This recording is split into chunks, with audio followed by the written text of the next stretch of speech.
کہ جب بچہ دنیا میں پیدا ہوتا ہے تو ایک گوشت کا ننھا سا وجود ہوتا ہے، اس میں بولنے کی صلاحیت نہیں ہے، چلنے پھرنے کی صلاحیت نہیں ہے، یہاں تک کہ وہ کھانے کا سلیقہ بھی نہیں جانتا۔ تو اس وقت ماں بچے کے لیے نعمت ثابت ہوتی ہے، اس کی حفاظت کرتی ہے، اس کی نگہبانی کرتی ہے، بچے کو دودھ پلاتی ہے، سارے دن کا سکھ چین اور رات کی نیند بچے کے لیے قربان کر دیتی ہے۔ اور باپ وہ ہستی ہے کہ جو بچے کو زمانے کے سرد و گرم حالات سے بچاتا ہے۔ پھر ماں اور باپ دونوں کی محبت میں بچہ پروان چڑھتا ہے۔ والدین خود تکلیفیں برداشت کر لیتے ہیں لیکن بچوں پر غم کا سایہ نہیں آنے دیتے۔ ایک باپ کو دیکھیے، صبح سویرے گھر سے بچوں کے لیے روزی کمانے کے لیے نکلتا ہے، سارا دن محنت مشقت کرتا ہے، مزدوری کرتا ہے، اپنی نیند کی پرواہ نہیں کرتا، اپنی صحت کی پرواہ نہیں کرتا، اور جب رات کو گھر میں واپس آتا ہے تو اگر سفر تھوڑا ہو تو سواری پر بھی سوار نہیں ہوتا کہ چلو جو پیسے سواری کو دوں گا ان پیسوں سے میں بچوں کے لیے کوئی چیز گھر میں لیتا چلوں گا۔ یہ باپ کی بچوں سے محبت ہے۔ اور ایک ماں کو دیکھیے، سردیوں کی سخت راتیں ہیں، بچہ پیشاب کرتا ہے، رات کو بار بار روتا ہے، ماں کو ستاتا ہے، ماں خود گیلے کپڑے پہنتی ہے، بچے کو خشک کپڑے پہناتی ہے، خود گیلی جگہ پر لیٹتی ہے، بچے کو خشک جگہ پر لیٹاتی ہے، لیکن کبھی بھی زبان سے اف تک نہیں کرتی۔ آقا کریم صلی اللہ علیہ وآلہ وسلم کی بارگاہ میں ایک شخص آیا، آ کر کہنے لگا کہ یا رسول اللہ، میں نے سخت گرمی میں اپنی ماں کو کاندھوں پر بیٹھا کے حج کروایا ہے، یہاں تک کہ زمین اتنی گرم کہ روٹی زمین پر رکھ دی جائے تو روٹی پک جائے، تو کیا میں نے ماں کا حق ادا کر دیا؟ تو اللہ کے نبی نے فرمایا کہ تو نے تو ابھی اس ایک رات کا حق ادا نہیں کیا کہ جس سردی کی رات میں تو نے چارپائی پر پیشاب کر دیا تھا، تیری ماں ساری رات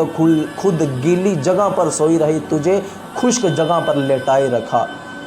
وہ کسی پنجابی شاعر نے لکھا ہے کہ آپ گلے تے پاوے اولاد سکے، کر سکدا انج اثار کوئی نہیں، جن دی کنڈ تے ماں دا ہاتھ ہووے انہوں دوویں جہاناں چے ہار کوئی نہیں۔ آج آپ دنیا پھر لے، کوئی بھی چیز شاید آپ کو خالص نہ ملے، لیکن ماں کی محبت آج بھی آپ کو خالص ہی ملے گی۔ علامہ اقبال رحمۃ اللہ علیہ، جب آپ کی والدہ فوت ہوئی تو آپ دیار غیر میں تھے، تو کسی نے پیغام دیا کہ اقبال، جو راتوں کو اٹھ اٹھ کے تیرے لیے دعا کیا کرتی تھی آج وہ ماں نہیں رہی، جو تیرے خط کا گھر میں انتظار کیا کرتی تھی وہ ماں نہیں رہی۔ تو اقبال درد بری آہ لیتے ہیں، آہ اب کس کو ہوگا وطن میں میرا یوں انتظار، کون میرا خط نہ آنے سے رہے گا یوں بے قرار، خاک مرکت پہ لے کر تیری یہ فریاد آؤں گا، اب دعائے نیم شب میں میں کس کو یاد آؤں گا۔ سارے گھر میں سو جاتے ہیں، رات کو بیوی بھی سو گئی، بچے بھی سو گئے، لیکن بوڑھی ماں بار بار گھر کی دہلیز کو دیکھتی ہے کہ ابھی تک میرا لال نہیں آیا، کوئی انتظار نہیں کرتا۔ بوڑھی ماں ساری رات بچے کا انتظار کرتی رہتی ہے کہ میرا بچہ ابھی تک گھر نہیں آیا، آہ اب کس کو ہوگا وطن میں میرا یوں انتظار، کون میرا خط نہ آنے سے رہے گا یوں بے قرار، خاک مرکت پہ لے کر تیری یہ فریاد آؤں گا، اب دعائے نیم شب میں میں کس کو یاد آؤں گا، عمر بھر تیری محبت میری خدمت گر رہی، میں تیری خدمت کے ہوا قابل تو دنیا سے چل بسی، سردی مرکت سے بھی اب افسردہ ہو نہیں سکتا، خاک میں مل کر بھی اپنا سوز کھو نہیں سکتا، یاد سے تیری دل درد آشنا معمور ہے، جیسے کعبے کی فضا دعاؤں سے معمور ہے۔ تو دنیا میں سب سے زیادہ محبت کرنے والی ہستی کا نام ماں ہے، تو آج اگر ماں زندہ ہے تو ماں کی قدر کر لو، خدمت کر کے جنت کما لو۔ اللہ کے نبی نے فرمایا کہ ماں کے قدموں تلے جنت ہے، من قبل رجل امہ فکأنما قبل عتبۃ الجنہ، جس نے ماں کے قدموں کو بوسہ دیا اس نے جنت کی چوکھٹ کو بوسہ دیا۔ وہ کسی شاعر نے لکھا ہے کہ ماں ساتھ ہے تو سایہ قربت بھی ساتھ ہے، ماں کے بغیر دن بھی لگے جیسے رات ہے، میں جاؤں دور تو اس کا میرے سر پہ ہاتھ ہے،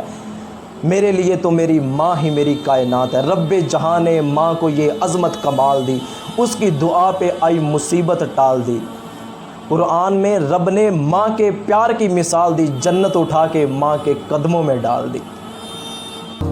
شیئر ضرور کریں. ہو سکتا ہے آپ کے ایک شیئر سے یہ بات کسی کے دل میں اتر جائے.